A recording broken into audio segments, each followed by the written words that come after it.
प्यारे बच्चों नमस्कार। आपका स्वागत है हमारे YouTube चैनल जय क्लासेस पर। हम आपके लिए संविधान भाग 3 लेकर आए हैं, जिसमें आज हम संविधान के निर्माण और इस पूरी प्रक्रिया में होने वाले सारे लेखकों के बारे में बात करेंगे। तो संविधान निर्माण के लिए मैंने आपको बताया कि कैबिनेट मिशन आया और उस कैबिनेट मिशन के तहत संविधान सभा का गठन हुआ। तो सबसे पहले जो विचार आया संविधान सभा के गठन का प्रथम विचार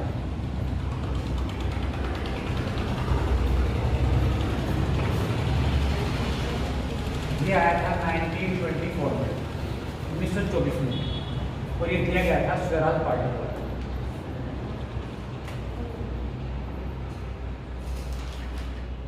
स्वराज पार्टी ने दिया। भारत में 1946 में कैबिनेट मिशन भारत आया और कैबिनेट मिशन मैंने आपसे पहली बात कर ली थी। ये किसका था? ये किसका मिशन था? ब्रिटिश गवर्नमेंट का। और कैबिनेट मिशन में 3 व्यक्ति आए थे। एक था पैट्रिक लॉरेंस, एक था फोर्ड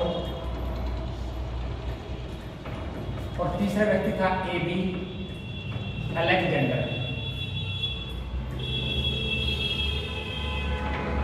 कैबिनेट मिशन की इन 3 व्यक्तियों की समिति ने भारत में संविधान सभा के निर्माण का प्रस्ताव रखा और इनके प्रस्ताव के पश्चात ही जुलाई 1946 में संविधान सभा का गठन किया गया। जब गठन किया गया तो उसमें कुल जो सदस्य शामिल हुए वे हुए 389 सदस्य। इन 389 सदस्यों में से 292 सदस्य हुए ब्रिटिश प्रांतों के, यानी उन प्रांतों के जो ब्रिटिशों के अधीन थे। उन प्रांतों से 292 सदस्य लिए गए। 4 सदस्य लिए गए, ये लिए गए ब्रिटिश कमिश्नरी से।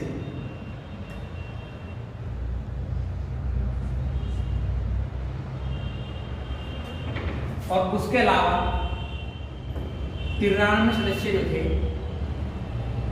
वो थे भारतीय रियासतों के।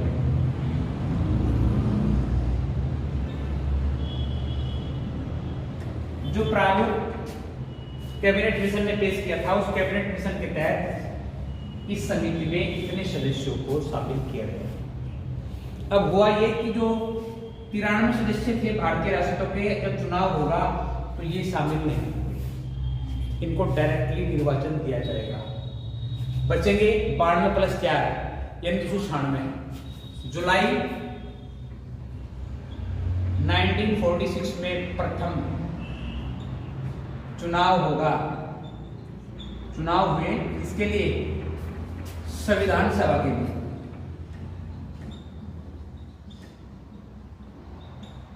और इनमें जो चुनाव होंगे वो होंगे 296 सदस्यों के लिए। कारण मैंने आपको बता दिया, रियासतें थे उनका डायरेक्ट निर्वाचन हुआ था। इन 296 में से 208 पद कांग्रेस के खाते में चले गए। जो ब्रिटिश क्षेत्र से हुए थे 208, 73 पद मुस्लिम लीग और 15 अन्य को भी। और इस तरह से संविधान सभा में शामिल होने वाले सदस्यों का निर्वाचन हुआ पहली बार आम चुनाव को। ये सदस्य डायरेक्टली इन्वॉल्व हुए थे संविधान सभा में, यानी कि 389 सदस्यों का जो ग्रुप था उसमें ये यहाँ भी रहे। अब संविधान सभा की प्रथम बैठक हो गई। जुलाई चल रहा है, दिसंबर 1946 को संविधान सभा की प्रथम बैठक हो।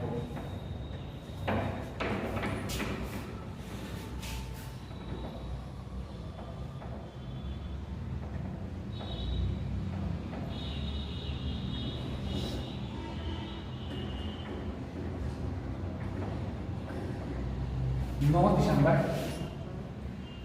1946 जब ये प्रथम बैठक हुई तो वहां जितने सदस्य थे उन्हीं सदस्यों में से एक व्यक्ति जो सबसे अधिक वृद्ध, ये सबसे अधिक दुर्विकार समझे गए, ठीक है, उनका नाम था सच्चिदानंद सिन्हा।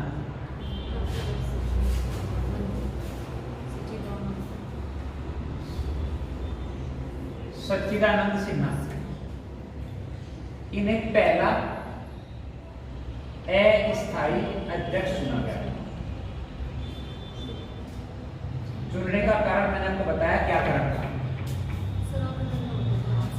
क्या चीज? अच्छा, ठीक है। इन्हें पहला अस्थायी अध्यक्ष के रूप में चुना गया। पर इसमें क्या हुआ, मुस्लिम लीग ने प्रथम बैठक का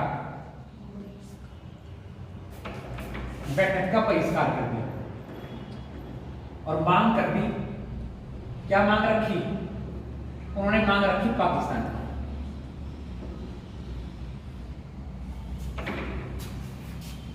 ठीक है बच्चों। इसके पश्चात दूसरी संविधान सभा हुई। इसके ठीक 2 दिन बाद ये हुई 11 दिसंबर 1946। अब संविधान के निर्माण की रूपरेखा तैयार करने के लिए भिन्न भिन्न समितियों का गठन किया गया।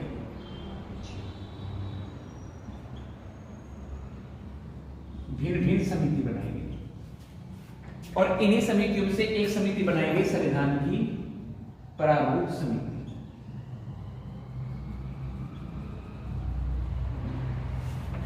जो 3, 4, 5 समिति मैंने आपको बताई, इस तरह की समितियों का गठन किया गया। ठीक है। उन समितियों का कार्य था संविधान के निर्माण में सहयोग करना, सारी के सारी। उसके पश्चात ठीक 2 दिन बाद 13 दिसंबर 1946 को संविधान सभा की तीसरी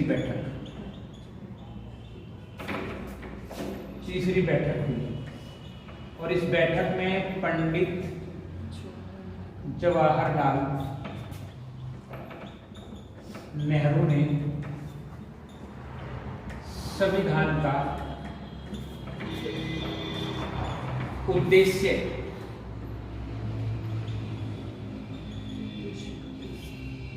प्रस्ताव पढ़ा, जो बाद में चलकर भारत के संविधान की उद्देश्य का रूप लेगा, जिसमें और बाद में जाकर 42वां संविधान संशोधन होगा 1976 का। उसमें 3 शब्दों को जोड़कर फिलहाल जो भारत की उद्देशिका है वो आपके सामने बढ़ेगा। लेकिन ये उद्देश्य प्रस्ताव यहाँ पढ़ा गया, पिछली संविधान सभा में एक्सेप्टेड सवाल है, आपसे पूछ सकता है क्या होगा। इसके पश्चात 21 फरवरी के या 22 फरवरी 21 या दूसरी बैठक तीसरी ये होगा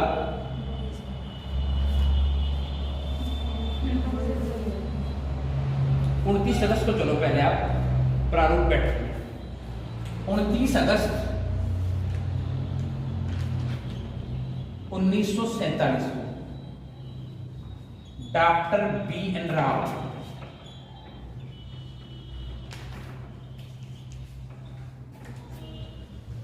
संविधान का प्रारूप प्रस्तुत किया।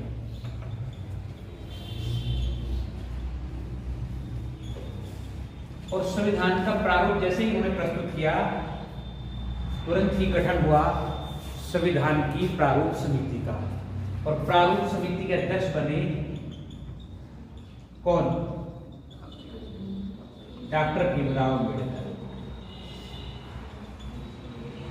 डॉक्टर भीमराव अंबेडकर प्रारूप समिति के अध्यक्ष प्लस में 6 सदस्यों ने प्रारूप समिति पर विचार मंथन करना प्रारंभ कर दिया। इस प्रारूप समिति पर विचार और मंथन के साथ 114 दिन ये समिति बहस करती रहेगी।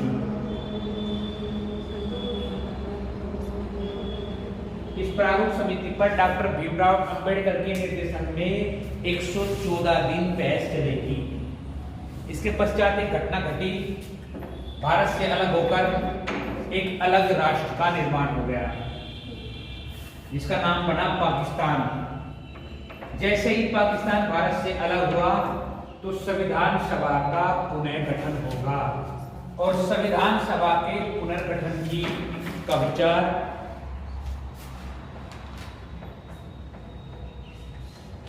संविधान सभा का पुनर्गठन 31 अक्टूबर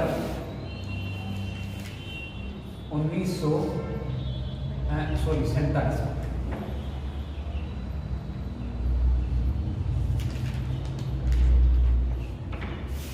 जब चुनाव हुआ तो वो होगा 31 दिसंबर 1947 को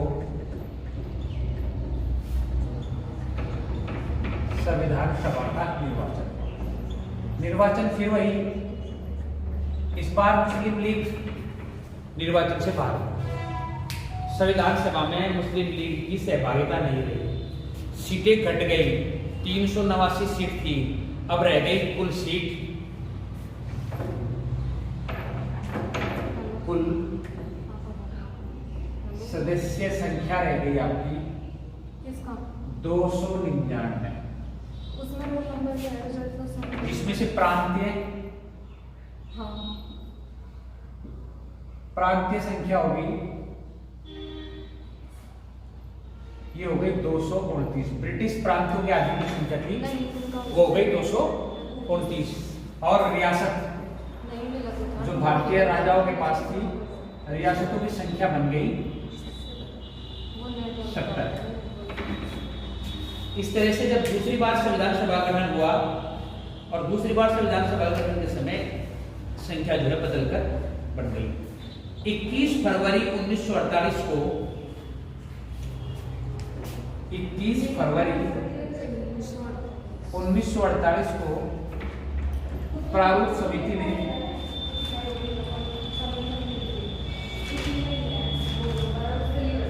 अपनी रिपोर्ट प्रस्तुत की।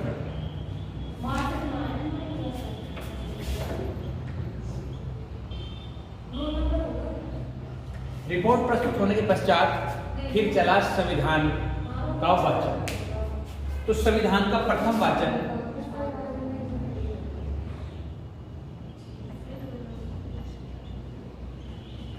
प्रथम वाचन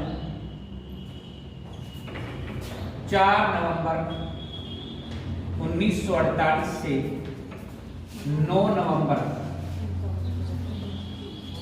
1948 तक चला। ये प्रथम वाचन। फिर संविधान का द्वितीय वाचन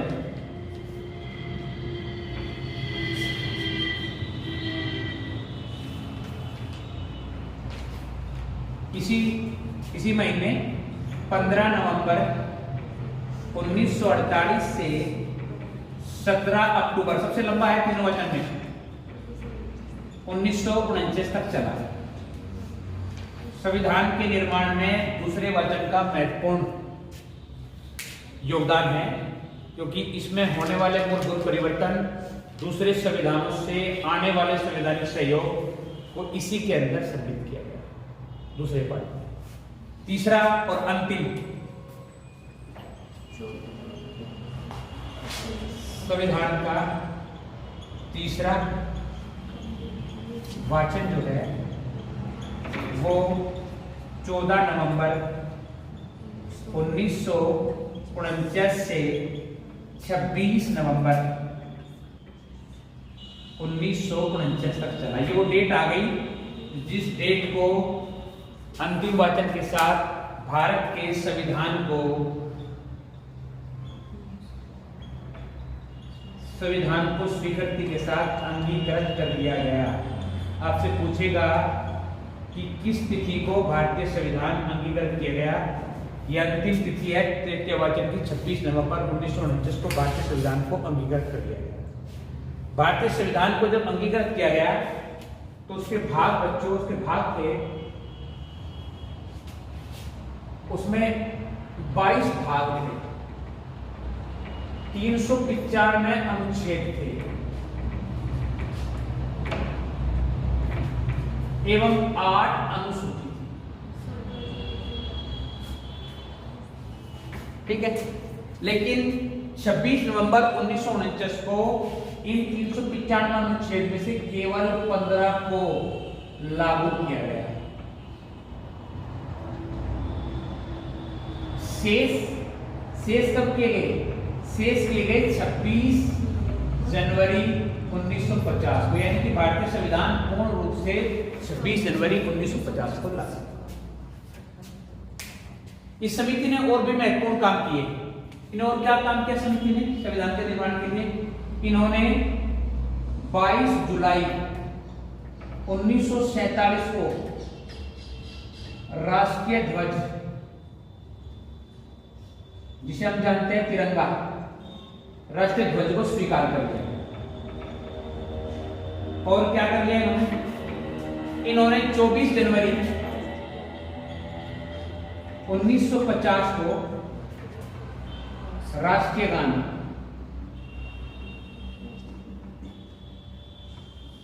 को अपनाया। इसके ठीक 2 दिन बाद 26 जनवरी 1950 को राष्ट्रीय गीत।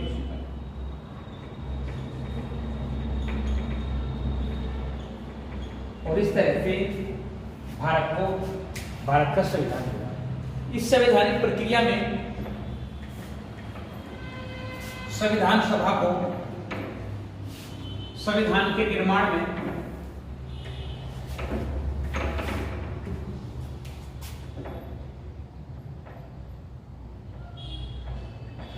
संविधान निर्माण में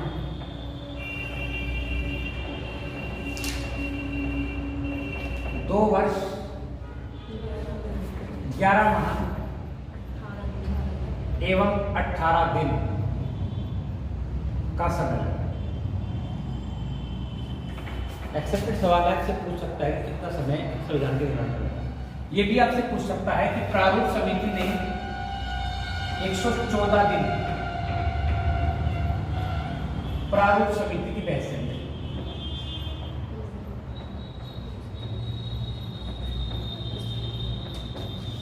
जब संविधान पारित किया गया उस समय कब? 26 नवंबर 1949 को। उस समय 284 समिति के 284 सदस्य उपस्थित थे।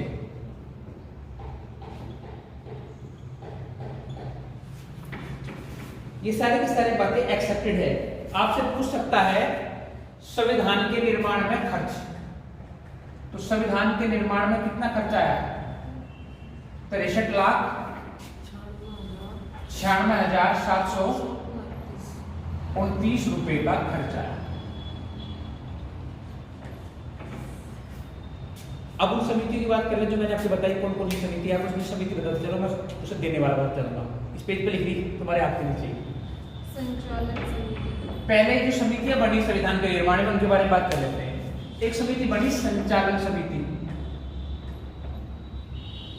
और संचालन समिति के अध्यक्ष बने डॉक्टर राजेंद्र प्रसाद। ठीक है, तुम्हारी किताब में कंफ्यूजन है क्या कुछ? अच्छा ठीक है, और बताओ ये समिति कौन सी है? संघ समिति। संघ समिति। संघ समिति के अध्यक्ष बने पंडित जवाहरलाल नेहरू। और कौन सी समिति है बच्चों? प्रांतीय संविधान समिति। हाँ, प्रांतीय संविधान समिति। इनके अध्यक्ष बने सरदार वल्लभ भाई पटेल। सरदार पटेल।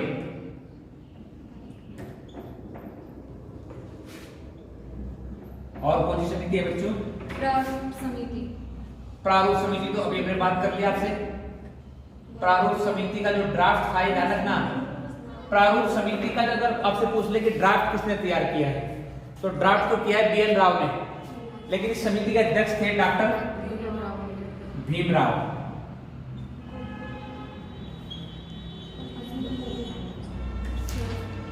और बताओ समिति कौन कौन सी थी? मौलिक अधिकार एवं अल्पसंख्यक। एक थी, एक संघ समिति और थी जो पंडित जवाहरलाल, ये थी संघ संविधान समिति। संविधान समिति। राष्ट्रीय ध्वज। ये भी पंडित जवाहरलाल नेहरू ने की थी।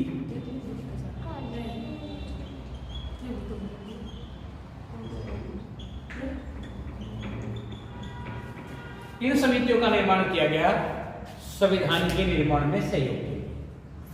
मौलिक अधिकार। हाँ, मौलिक अधिकार समिति राष्ट्रीय ध्वज। ये किसकी है बच्चों? सरदार पटेल। ये भी सरदार पटेल। और बताओ और राष्ट्रीय ध्वज। राष्ट्रीय ध्वज समिति ये किसकी है? डॉक्टर राजेंद्र प्रसाद। ठीक है, ये राष्ट्रीय ध्वज है। अगर झंडा समिति बोल दे तो मामला बदल जाएगा। ठीक है, तो ये सारे के सारी समितियों ने जो है संविधान का निर्माण किया। अब वर्तमान संविधान हम आपसे बात कर लेते हैं। ये संविधान का 22 भाग, 365 अनुच्छेद, 8 अनुसूची।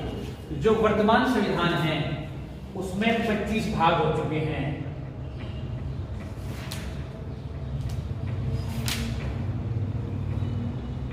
अनुच्छेद 395 ही है और अनुसूची हो गई है 12। ये वर्तमान संविधान का प्रश्न है। तो कल हम वर्तमान संविधान के बारे में बात करेंगे और ये जानने का प्रयास करेंगे कि वर्तमान संविधान में कहां से क्या लिया गया। एक छोटा सा लॉजिक है, जाते जाते मैं आपको फिट करने की कोशिश करता हूं अपने दिमाग में कि कहां से क्या लिया गया।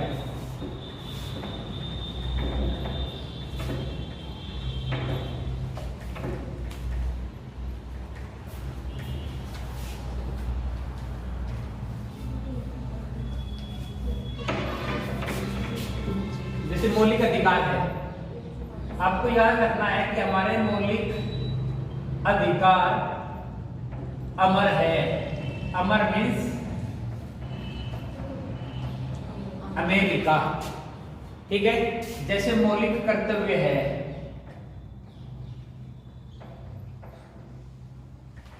हमारा मौलिक कर्तव्य है सबसे पहला कि हम अपने सिर की क्या हो रहा रूसी को खत्म करें, तो लिया गया रूस से। ठीक है, लो ठीक हो गया। अच्छा, और क्या क्या है बताओ मुझे लिस्ट आने वाले में। जैसे संसद है एवं एकल नागरिकता, सिंपल बात है, सोच के देखो। हम अपनी संसद में बैठे नहीं, इस संसद के अंदर बैठे हो किसी और की है, और किसकी है? ब्रिटेन की है।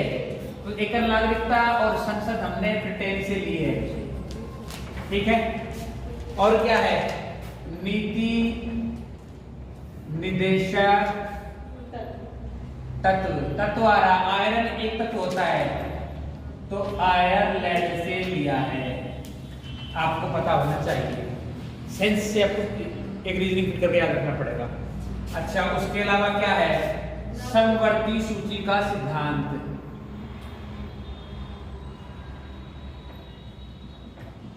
ये लिया है हमने ऑस्ट्रेलिया से।